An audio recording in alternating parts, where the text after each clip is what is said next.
Hello, esteemed listeners, old and new, and welcome back to another episode of the History of Scotland podcast. If you've been with us on this journey from the beginning, you know that our last episode we dived deep into the early reign of King David I of Scotland. We explored the battles he faced against would-be usurpers, his strategies, the alliances he formed, and the influence he wielded both within Scotland and across the English border.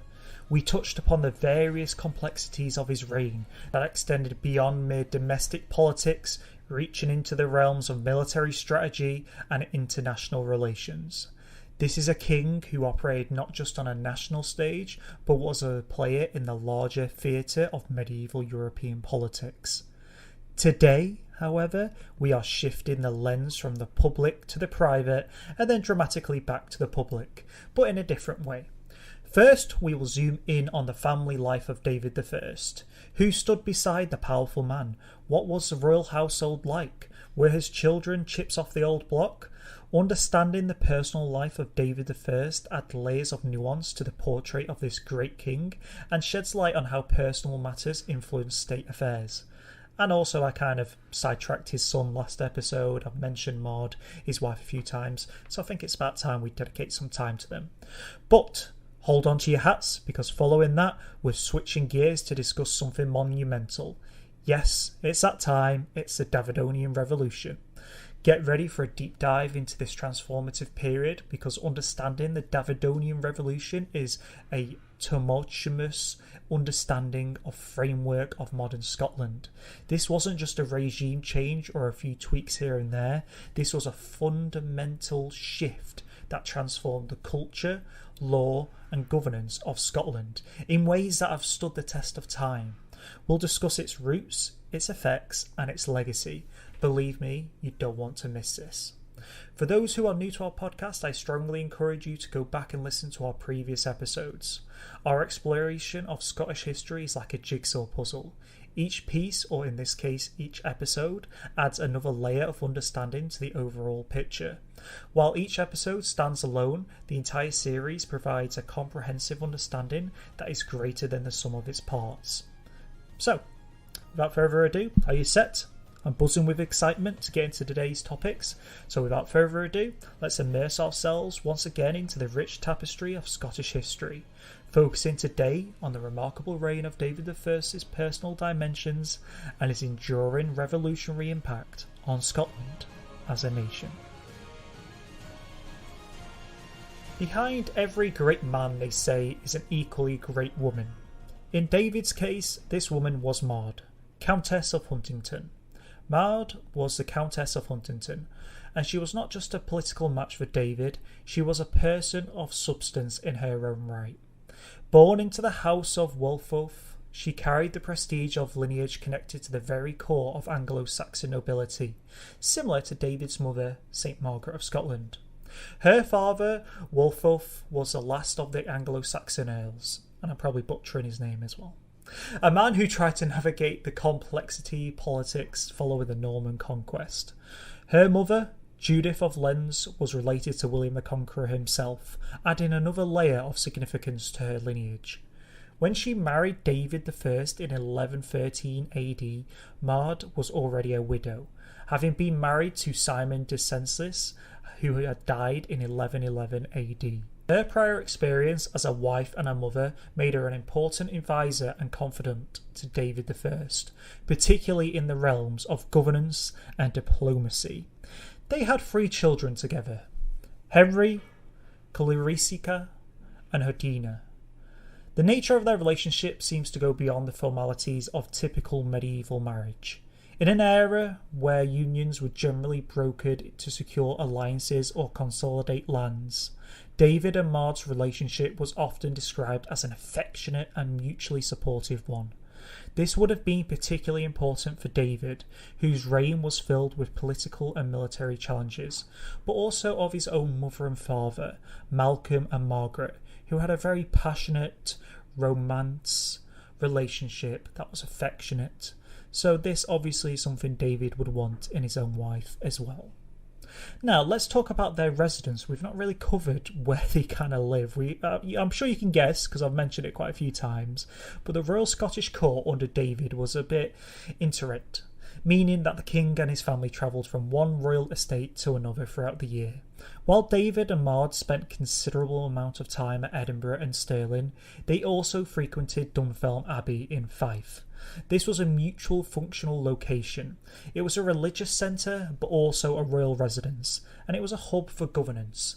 The abbey had a particular lore for David, as he had spent part of his youth there under Malcolm and Margaret, and it was here that both he and Maud would be buried, which tells you a lot about its importance in their lives.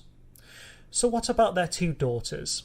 Well, while they were not as well documented as their brother Henry, they are intriguing characters. Clarisica and Hordina were likely educated in the Anglo-Norman culture that their parents were so cherished in, making them well-rounded, cosmopolitan individuals.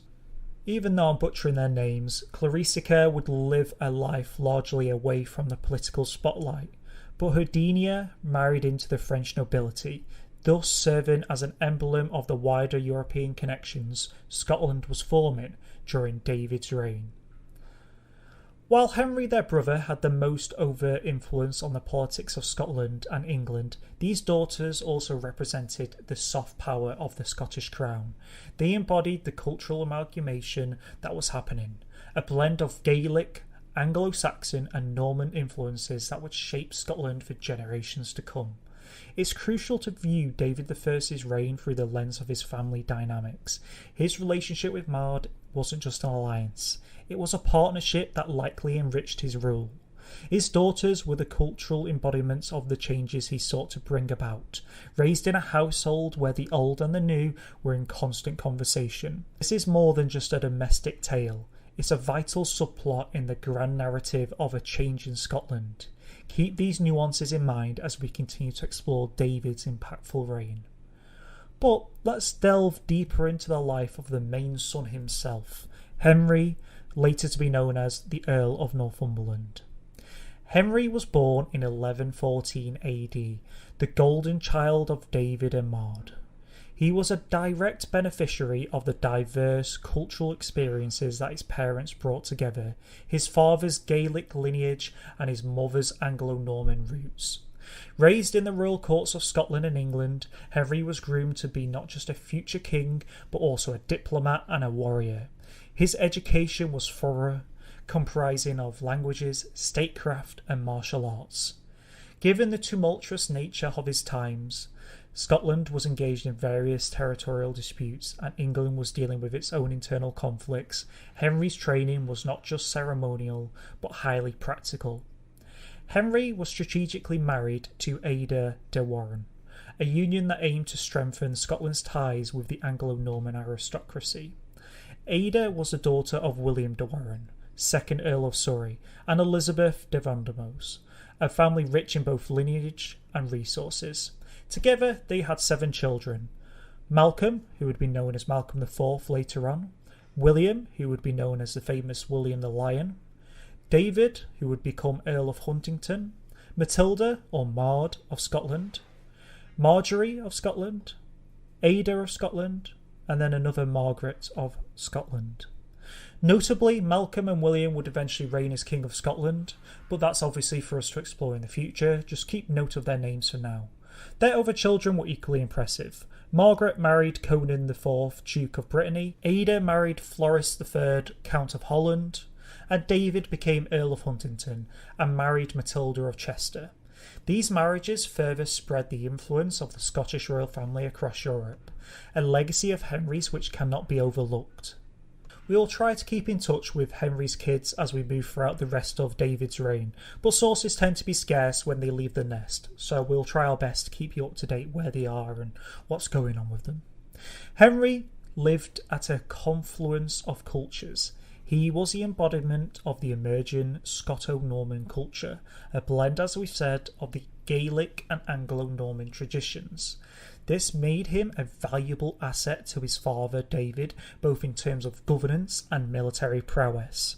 Henry was frequently his father's right-hand man in battles and campaigns, showing an aptitude for strategy and bravery that was lauded in the chronicles of the day. Although specific details of his participation can be sketchy due to the limited records from the time, Henry's military career can be understood in the broader context of David I's military activities and the complex relations between England and Scotland.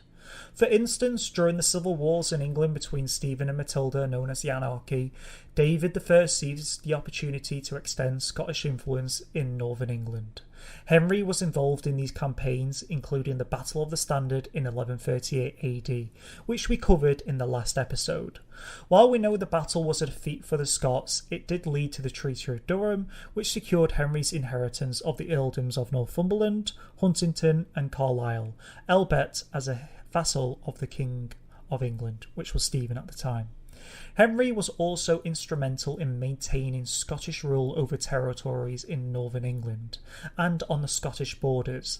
As Earl of Huntingdon, he had responsibilities of governing these volatile regions, working to suppress rebellions and secure Scottish holdings against English counterattacks.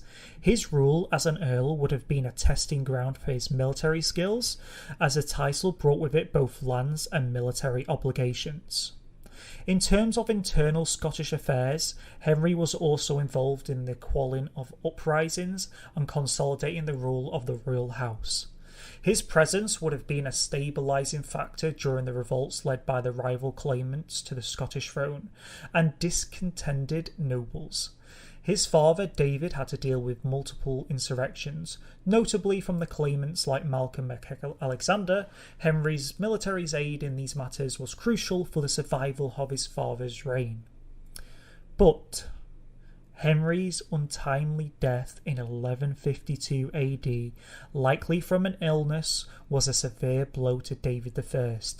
He was ill for some time, and David and Maud tried to bring him back to positive health. But alas, they failed. He had been grooming Henry as his successor, David, and his death led to a crisis of succession that would eventually see his younger brother, Malcolm IV, ascend to the throne. Henry's legacy was not just in his military support for his father, but also in his children, who would go on to rule Scotland and contribute to its history. So while we may not know the grandeur account of every battle Henry participated in, his military role under David I was substantial and multifaceted. His activities helped expand and secure the Scottish realm, both internally and externally, during one of the most particularly volatile periods in British history. But when Henry died in 1152 at the age of 38, the impact was devastating. David had lost not just his son, but also his key advisor and the future of his dynastic plans. The void left by Henry was palpable, emotionally for both David and Maud, but also politically. David had to reconsider his strategies politically, and also particularly concerning his ongoing projects to integrate Anglo-Norman law and governance into Scotland. Henry's legacy lived on in multiple ways during David's reign. The alliances he helped forged, his kids, and Henry can also be seen as a prototype of the Scoto-Norman prince, culturally diverse, politically savvy, and military capable. The family alliances he left behind would bear the fruit for generations, helping to strengthen Scotland's position in a complex and often vital European theatre. Henry was the epitome of the cultured, chivalric, and military skilled prince. His untimely death created a vacuum, but also a legacy that would shape Scotland's history for years to come. Both his sons, as we know, would continue his work, and his grandfather's work, David, in each of their own way, navigating the tricky waters of Scoto-Norman politics, Scottish governance, and the international diplomacy scene in Europe. But alas, let's leave Henry dead on his deathbed, being buried at Dunfermline Abbey, both David and Maud grieving over their son's death. But David had to pick himself up. He was the King of Scotland, and he had a revolution to start, the Davidian Revolution. Now, the Davidian Revolution isn't just a set of administrative changes, It's a tectonic shift in Scotland's social, political, economic and religious landscape. Now, we're going to deal with more of the political and economic stuff in today's episode. The religious stuff will come in the next episode. But it's a period where David I worked on overhauling the existing Gaelic traditions with the Anglo-Norman system, resulting in the amalgamation of two diverse cultures. This meant the modification or replacement of almost every institution in the land, from law courts and landholding patterns to religious establishments and even modes of dress and language. To fully comprehend the magnitude of the Davidian Revolution, we have to place it in the broader European context. The term European Revolution here refers to the sweeping changes that occurred in mainland Europe from roughly the 10th to the 13th century. Europe was emerging from the chaos that had followed the fall of the Western Roman Empire. Kingdoms were becoming more centralised, a development accelerated by the Christian Church's unifying spiritual authority and the rising merchant class in the burgeoning cities. The Gaelic system in Scotland, with its decentralised clan-based governance, stood somewhat apart from these changes. It was a system that was about to undergo a radical change with David I's ascension to the throne, which could almost be seen as Scotland's delaying entry into this European revolution. David fundamentally changed the way Scotland was governed. Before his reign, power was diverse, spread across clan chiefs who operate more or less independently of the crown, like we have seen with Macbeth when he took on Duncan. David I introduced the concept of feudalism to Scotland. Although it was there under his father Malcolm in different ways, this is where it truly came in. It was a giant shift. In this new system, land was held from the king as an ultimate landlord, with nobles owing their military service in exchange for protection and lands they received. So lands like Moray that were recently taken over, that were a hotbed for activities such as where Macbeth came from, were now being held directly from the king, which made it easier to quell rebellions. It created a hierarchy that didn't exist before. It centralised the power that was previously scattered among the tribal lords. David went further by institutionalising the governance through the introduction of sheriffs, a role imported from Anglo-Norman England. These sheriffs were responsible for law enforcement, tax collection and local governance, among other duties. It's also crucial to note that David revamped the legal system, incorporating Anglo-Norman law into existing Gaelic laws, which resulted in a more standardised and centralised judicial system. He also began summoning councils of his nobles for major decisions, mimicking what would later become the English Parliament. These councils, which were in essence feudal courts, added a veneer of conservative governance to the increasingly centralised royal power in Scotland. David brought transformative changes to the Scottish court as well, fundamentally altering its structure, operation and culture. Prior to his reign, the Scottish court had been a relatively mobile and loosely organised, reflecting the decentralised nature of the Scottish kingdom. David worked to bring a level of formalisation and structure to his court that was highly influenced by the Anglo-Norman models, having spent significant time at the English court himself. Key roles and offices within the court were clearly defined, and a well-delineated hierarchy was put in place. Officials like the Justiciar, Chamberlain and Chancellor became fixtures, overseeing different aspects of governance and courtly life. Anglo-Norman culture and manners also seeped into Scottish court. David introduced the codes of chivalry, the practices of heraldry, and even the concept of courtly love. This marked a departure from the mere Gaelic traditions that had dominated Scottish royal circles, and it made the Scottish court more palpable to the European nobility.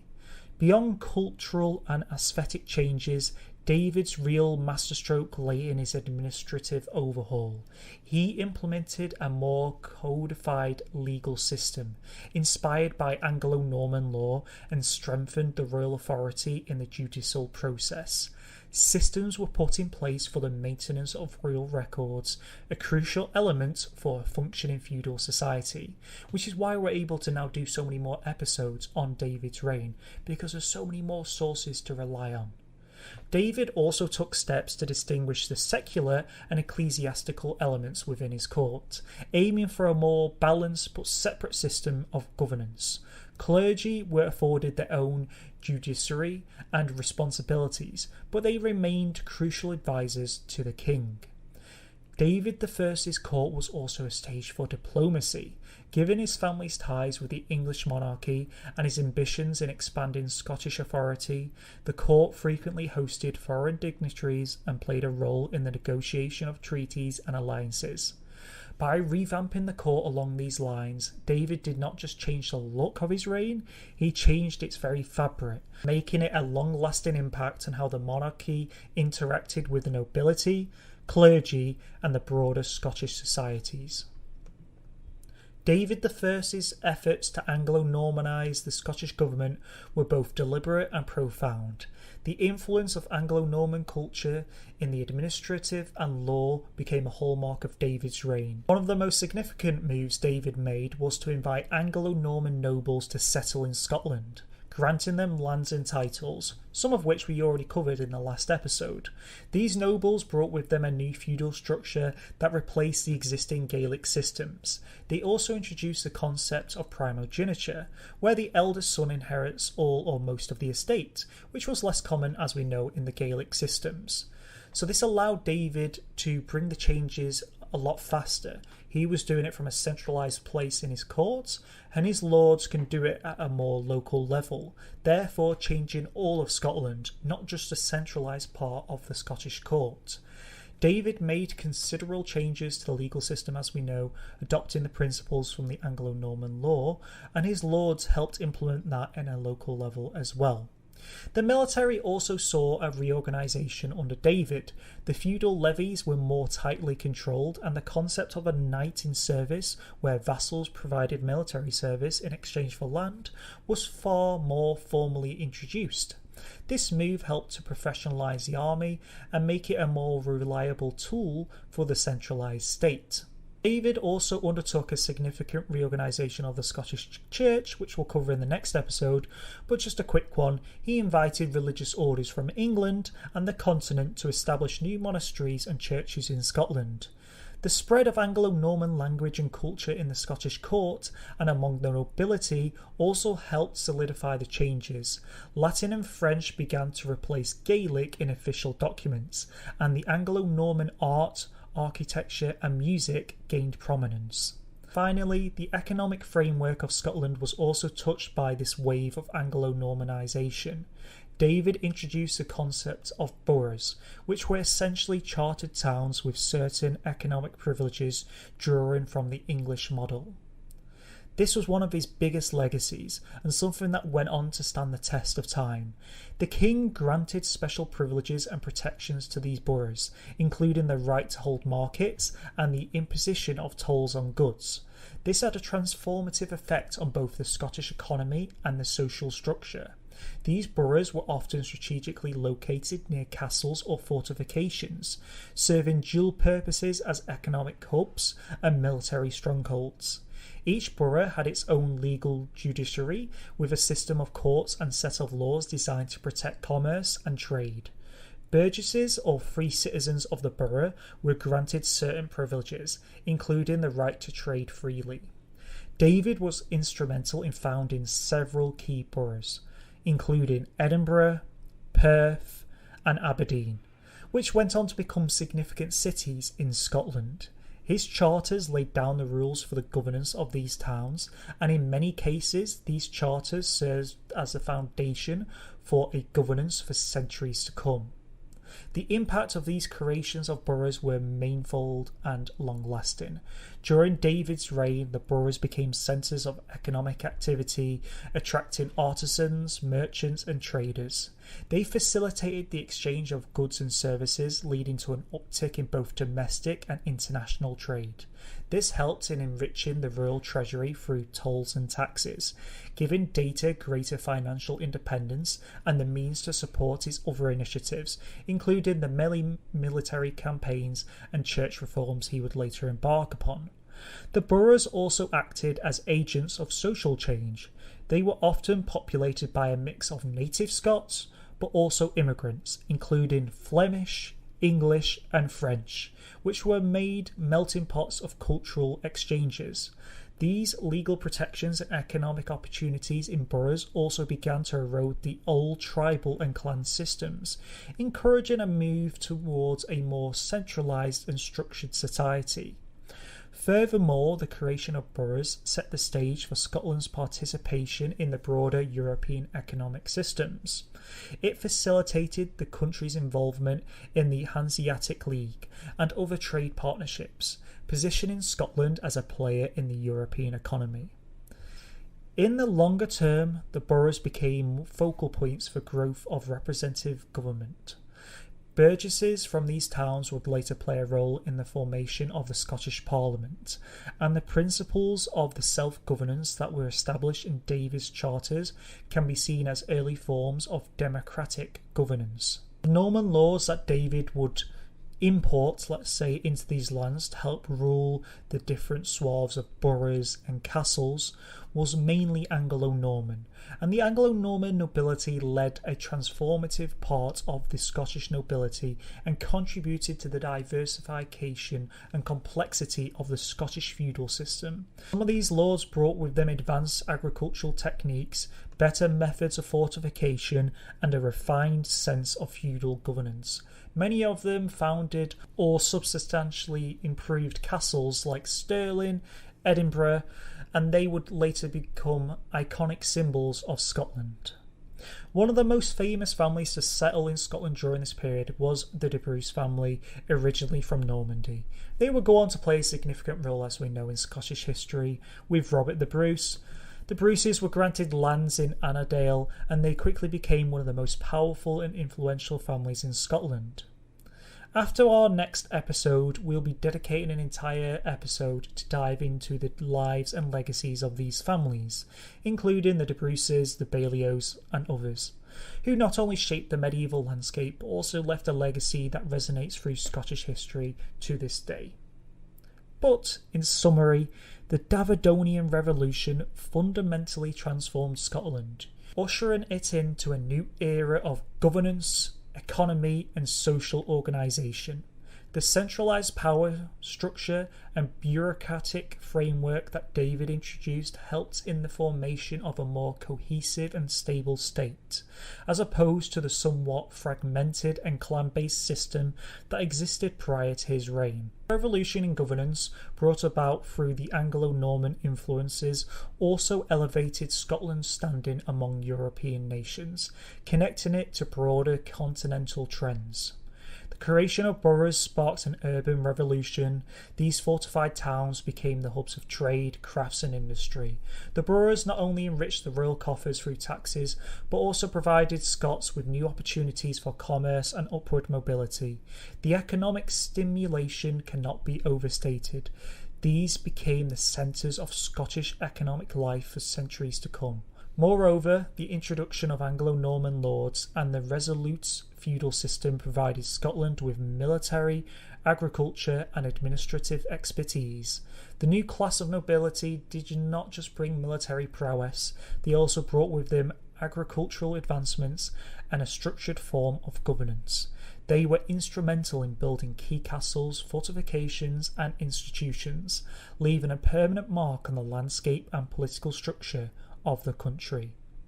So in short, the Davidian Revolution did not just change Scotland, it propelled it forward. It laid the groundwork for the modern Scottish state, providing it with the political, economic and social tools it needed to evolve and thrive. It was a comprehensive, transformative time that saw Scotland shift from a fragmented clan-based society into a mere unified feudal state with strong central authority, increased economic capability and improved social organisation. The changes David introduced during his reign had a ripple effect, influencing the course of Scottish history for centuries to come. And that wraps up today's episode. We delved into the life and times of David, focusing on his family dynamics and of course the momentous Davidian Revolution. Don't know why I went into a different accent there. The complexity and the far-reaching implication of David's reign has always fascinated historians, and I hope this episode sheds some light on why that is the case. In our next episode, we will discuss another groundbreaking aspect of David's rule, the Church Revolution. Like his mother, St. Margaret, David made it his mission to reform the Church in Scotland. From introducing the new religious orders to expanding the Church's role in society, David's influence was felt far and wide. This is a chapter in Scottish history that you won't want to miss, so be sure to tune in. As always, our podcasts are released on a weekly schedule with a maximum of 3 episodes per month. This episode is the second one of the month, so keep an eye out for the third and final episode in September, and then we'll move on to writing the October episodes. If you want to stay updated on these new releases and get involved with other historical enthusiasts like yourselves, don't forget to follow us on Twitter at the History of SC1. That is at the History of SE1, or like our Facebook page at the History of Scotland podcast. I am looking to redo the second and third episode of this series, so I'll let you know when that is done, and then we'll have finally redone the first 3 episodes of this series, hopefully making sure the new listeners are listening to a microphone that doesn't sound like a toaster, because I'm not going to lie, episodes 2 to 9, although great in detail, are lacking the greater script detailing I did in later episodes, but also the better microphone. Anyway, as always, your feedback matters, and it matters a great deal to me. So if you enjoy the show, please consider leaving a review on your podcast platform of choice. It helps us to grow, and it's the best way to show your support for this show. You can listen to the History of Scotland podcast on various platforms, including Apple Podcasts, Spotify, Google Podcasts, Podbean, and many other great podcasting sites. Pick your favourite and tune in whenever you like. Thank you so much for joining me today. I'm Fraser, and this has been the History of Scotland podcast. Have a fantastic week ahead, and we'll meet again to uncover more fascinating stories from Scotland's rich and layered past. But until then, goodbye and stay safe. Peace.